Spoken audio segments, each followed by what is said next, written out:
আসসালামু আলাইকুম। আশা করি সবাই ভালো আছেন। আমি ইবনে সাবিত সৈকত।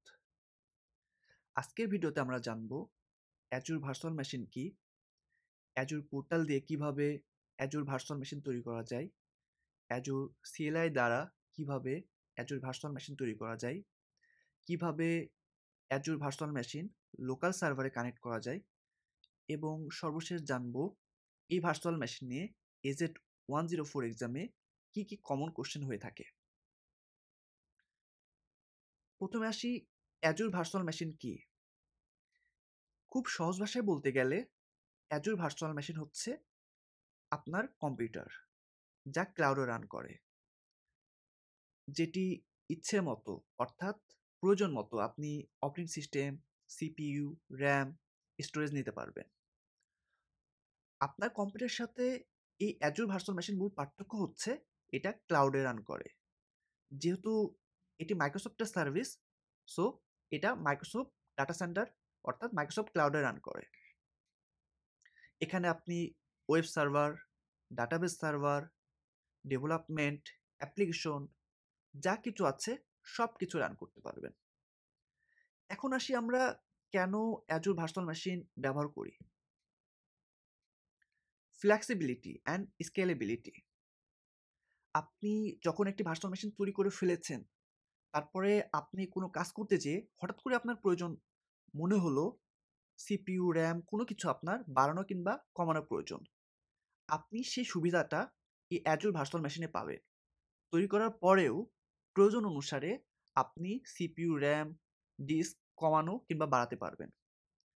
Cost effective. এখানে যেহেতু কোনো ফিজিক্যাল হার্ডওয়্যার নেই, সো এখানে আপনি ইচ্ছা মতো প্রয়োজন মতো যতটুকু ব্যবহার করবেন ততটুকুই টাকা দিতে হবে। High availability. এটা 24 ঘন্টায় সারা বছরই চলতে থাকে। Remote access. বিশ্বের যে কোনো জায়গা থেকে এই ভার্চুয়াল মেশিন কানেক্ট করা যায়। এবং সর্বোপরি AZ-104 এক্সামে Azure ভার্চুয়াল মেশিন নিয়ে কোশ্চেন হয়ে থাকে। সো এটা নিয়ে যদি আপনারা জেনে থাকেন AZ-104 এক্সামে হেল্প করবে। এখন আমরা দেখি Azure পোর্টাল ও CLI দ্বারা কিভাবে Azure ভার্চুয়াল মেশিন তৈরি করা যায়। প্রথমে পোর্টালে আসতে হবে, দেন পোর্টালে সার্চ করতে হবে ভার্চুয়াল মেশিন। আপনি যেই রিসোর্সটি তৈরি করতে চান সেটা পোর্টালে সার্চ করতে হয়। ভার্চুয়াল মেশিন চলে এসেছে। আপনি দুইটা জায়গায় ক্রিয়েট অপশন পাবেন, যে কোনো একটা জায়গায় ক্রিয়েটে ক্লিক করলেই চলবে। এরপর আপনি 4টা অপশন দেখবেন। ফার্স্টে ভার্চুয়াল মেশিন, এটা একটা ভার্চুয়াল মেশিন তৈরি করবে। নাম্বার 2 হচ্ছে ভার্চুয়াল মেশিন স্কেল সেট। এটা আসলে একটা টেমপ্লেট যেটি ভার্চুয়াল মেশিনকে ম্যানেজ করে। আপনি ভার্চুয়াল মেশিন চালাতে যে হঠাৎ ট্রাফিক বেড়ে গেলে এটি অটোমেটিক্যালি আরও ভার্চুয়াল মেশিন যোগ করে নেবে। প্রিসেটস। প্রিসেটস হলো আরেক ধরনের টেমপ্লেট যেটা অটোমেটিক্যালি ভার্চুয়াল মেশিন তৈরি করে। আর হাইব্রিড হচ্ছে একসাথে অনেকগুলো ভার্চুয়াল মেশিন তৈরি করার জন্য। আমরা একটি তৈরি করব, তাই ভার্চুয়াল মেশিনটাই সিলেক্ট করলাম।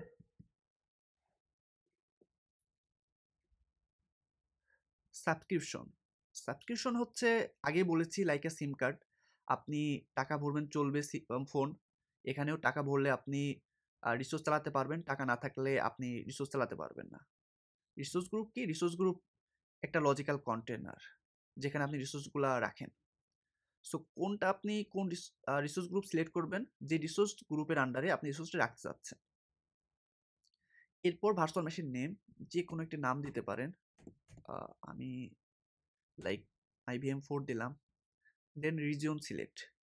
রিজিয়ন সিলেক্টটা করতে হয় যে কাস্টমার আপনাকে এই রিসোর্সটা তৈরি করতে বলেছে তার কাছাকাছি কোনো ডাটা সেন্টারে। ধরুন বাংলাদেশের কোনো একটা কাস্টমার আপনাকে এই ভার্চুয়াল মেশিনটি তৈরি করতে বলেছে। এখন এখানে তো কোনো বাংলাদেশের অপশন নেই। আপনি কি করতে পারেন? আপনি যে কাজটা করতে পারেন সেটা হচ্ছে কাছাকাছি কোনো ডাটা সেন্টার, অর্থাৎ ইন্ডিয়া আপনি সিলেক্ট করতে পারেন। ইউএস হলে ইউএসএ সিলেক্ট করতে পারেন, অস্ট্রেলিয়া হলে অস্ট্রেলিয়া সিলেক্ট করতে পারেন। সো আমি ইস্ট ইউএস ডিফল্ট রাখলাম। Ability option. অ্যাবিলিটি অপশন রাখা হয় যদি ভার্চুয়াল মেশিনের কোনো সমস্যা হয় যেন অন্য একটা জায়গায় এই ভার্চুয়াল মেশিন থেকে থাকে। এই ভার্চুয়াল মেশিন নষ্ট হয়ে গেলেও সেই ভার্চুয়াল মেশিন আপনি পাবেন, সব কাজ করতে পারবেন।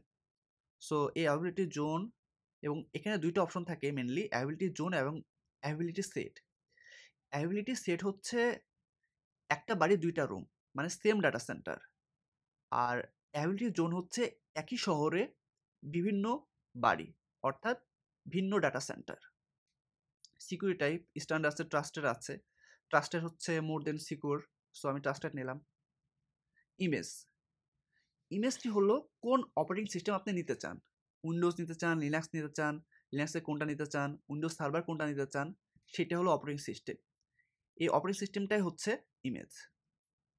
ভিএম আর্কিটেকচার, ভিএম আর্কিটেকচার হলো x64, এটা হচ্ছে লাইক এ ইন্টেল পিসির মতো আপনি আর্কিটেকচার পাবেন। আর ARM64 এটা হচ্ছে লাইক মোবাইল ফোনের সিপিওর মতো।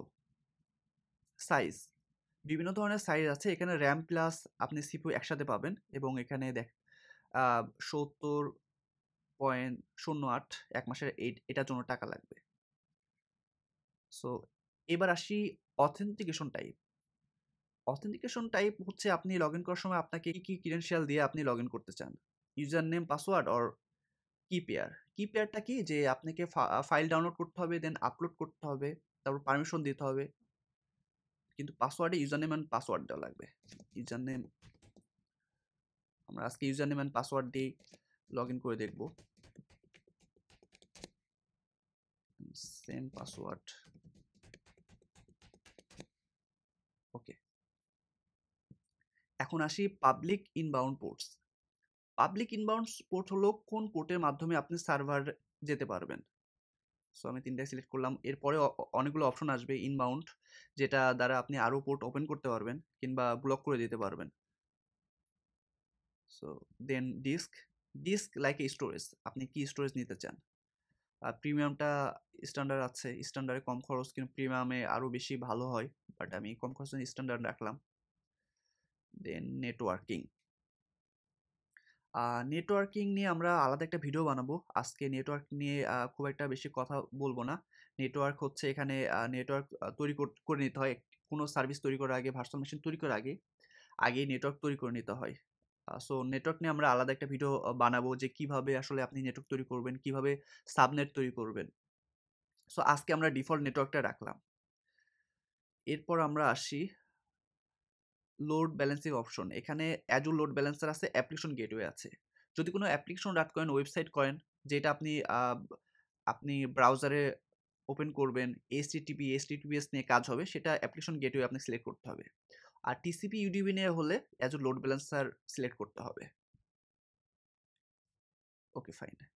ম্যানেজমেন্ট, ম্যানেজমেন্টে ইনেবল অটো শাটডাউন, অর্থাৎ 7টা PM অটোমেটিক্যালি আপনার এই ভার্চুয়াল মেশিন অফ হয়ে যাবে। আপনি চাইলে টাইম চেঞ্জ করে দিতে পারবেন। ইনেবল ব্যাকআপ, মানে এই ভার্চুয়াল মেশিন যদি নষ্ট হয়ে যায়, অন্য কপি আপনার থেকে যাবে। সো মনিটরিং, মনিটরিং আছে, বুট ডায়াগনস্টিক্স আছে। Enable with manage storage account, এটা হচ্ছে যে অ্যাজুর আপনাকে স্টোরেজ অ্যাকাউন্ট দিচ্ছে, আর যদি আপনি ইনেবল উইথ কাস্টম, তাহলে আপনি নিজের মতো ইচ্ছা করে ইচ্ছা মতো প্রয়োজন মতো স্টোরেজ নিতে পারবেন। সো অ্যাডভান্স অপশনটা একদম পুরোপুরি আমরা ডিফল্ট রাখবো। ট্যাক্স, ট্যাক্স কি আমরা বলেছি যে এটা যাতে চেনা যায় এই রিসোর্স কোন প্রজেক্টের আন্ডারে আছে, সেটার জন্য ট্যাক্স ইউজ করা হয়। রিভিউ অ্যান্ড ক্রিয়েটে ক্লিক করেছি।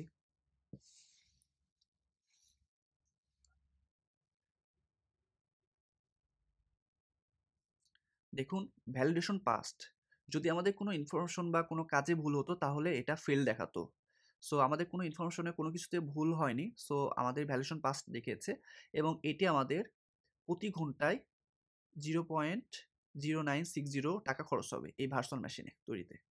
দেন ক্রিয়েট।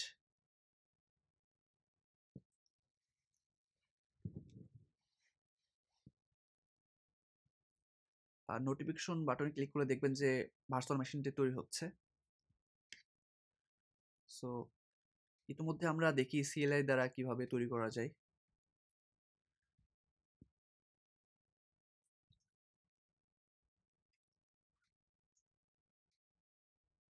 এটা ডিপ্লয়মেন্ট হতে সময় লাগবে। ভার্চুয়াল মেশিনে অনেকগুলো রিসোর্স আছে, সো একটু সময় লাগবে।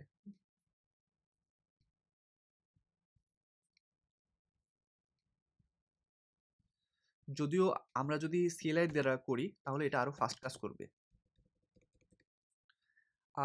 CLI দ্বারা কোনো রিসোর্স তৈরি করতে হলে প্রথম অ্যাজুরে যে কমান্ডটা দিতে হয় AZ, অ্যাজুরের জন্য AZ, তারপরে VM create,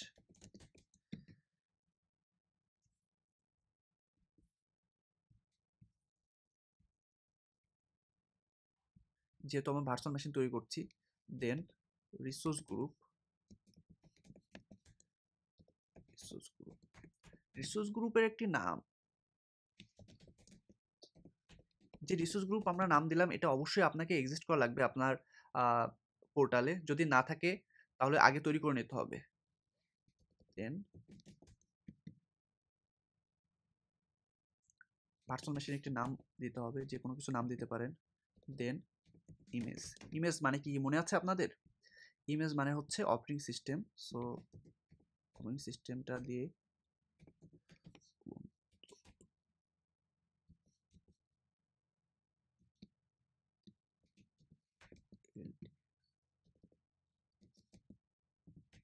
user name, user name ছোট হাতের দিতে হয় এখানে। দেন পাসওয়ার্ড,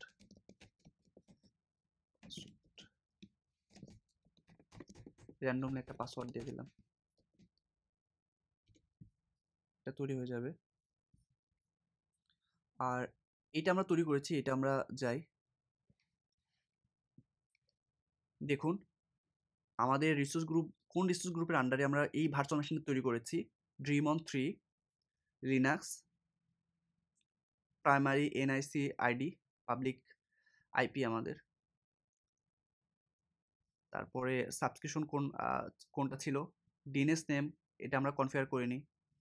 সব যা যা আমরা সিলেক্ট করেছি CPU সব কিছু এখানে পাবেন। আমরা দেখি যে কিভাবে এটা আমরা লোকাল সার্ভারে কানেক্ট করতে পারি।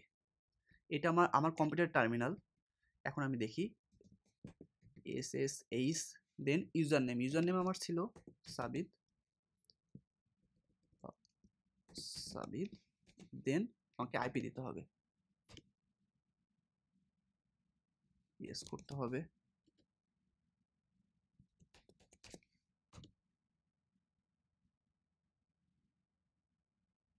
দেখুন এটা কানেক্ট হয়ে গেছে। আমার ইউজার নেম ছিল সাবিত এবং ভার্চুয়াল মেশিন ছিল myVM4। দেখুন কানেক্ট হয়ে গেছে। এখন আমরা দেখি যে AZ104 এক্সামে ভার্চুয়াল মেশিনে কি কি কমন কোশ্চেন হয়ে থাকে। আমরা যদি এখানে আসি, first question, Azure VM stop করলে কি চার্জ লাগে? হ্যাঁ, চার্জ লাগে, কারণ আপনি যখন অ্যাজুর ভার্চুয়াল মেশিন স্টপ করেন তবুও তো আপনার কাছে ডিস্ক, স্টোরেজ, CPU এগুলো আপনারা ইউজ করছেন। সো স্টপ করলেও তো ওটা আপনি আপনার কাছে ধার নিয়েছেন, ওটা তো ফেরত দেননি বা ডিলিট করে দেননি। সো সেজন্য এই টাকাটা লাগবে। অ্যাবিলিটি সেট অ্যান্ড অ্যাবিলিটি জোনের পার্থক্য কি? অ্যাবিলিটি সেট আগে বলেছি যে একটা বাসাতে ২টা রুম, মানে সেম ডাটা সেন্টারে। আর অ্যাবিলিটি জোন হচ্ছে একই শহরে আলাদা আলাদা বিল্ডিং, মানে আলাদা আলাদা ডাটা সেন্টারে কাজ হয়ে থাকে। সো এটাই পার্থক্য। নাম্বার 3 হচ্ছে অ্যাজুর VM এর ডিফল্ট OS ডিস্ক কি? ডিফল্ট ম্যানেজ ডিস্ক মূলত হচ্ছে ম্যানেজ ডিস্কটা ডিফল্ট থাকে, আর আনম্যানেজড হচ্ছে যেটা আপনি নিজের মতো করে ব্যবহার করতে পারেন। সো ডিফল্টটা ম্যানেজ ডিস্ক থাকে, যেটা অ্যাজুর আপনাকে দিয়ে থাকে। 4th নাম্বার কোশ্চেন হচ্ছে VM সাইজ পরিবর্তন করা যায়। আমি আগে বলেছি virtual machine, Azure virtual machine বা ক্লাউডের যে কোনো ভার্চুয়াল মেশিন, সেটা অ্যামাজনের হতে পারে। এটা সুবিধাই হচ্ছে যে আপনি রিসাইজ করতে পারবেন।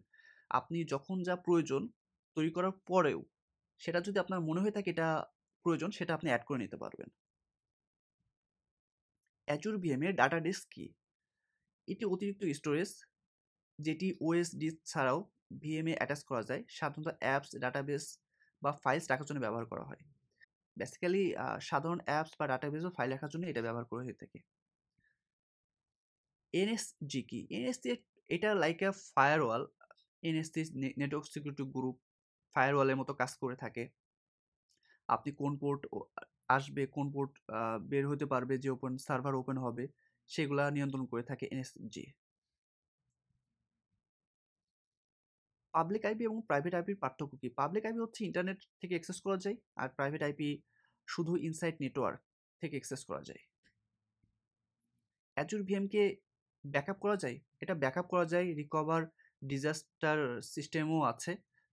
ব্যাকআপ সিস্টেমটা হচ্ছে যে আপনি যদি কোনো কারণে নষ্ট হয়ে যায় সব কিছু রিসোর্স কপি করে রাখবে। আর ডিজাস্টার রিকভারি হচ্ছে যে কোনো সময় অফ হবে না। আপনার হুট করে যদি কোনো সমস্যা হয় অটোমেটিক্যালি চালু থাকবে। স্পট ভিএম কি? স্পট ভিএম হলো যে এটা কম প্রাইস চলে বাট এটা প্রোডাকশনের জন্য না। সিম্পল কোনো কাজের জন্য স্পট ভিএম। এটা খরচ কম, সিম্পল। ভিএম এক্সটেনশন কি? এক্সটেনশন হলো স্ক্রিপ্ট যা ভিএম এর ভিতরে automation, monitoring, security, install, custom setup করার জন্য ব্যবহার করা হয়। নরমালি AZ-104 এ এই কোশ্চেনগুলো কমন এসে থাকে। এই কোশ্চেনগুলো পড়লে এবং এই টপিকস নিয়ে আরও বেশি ঘাটাঘাটি করলে আমার ধারণা যে আপনি AZ-104 এ কমন পাবেন।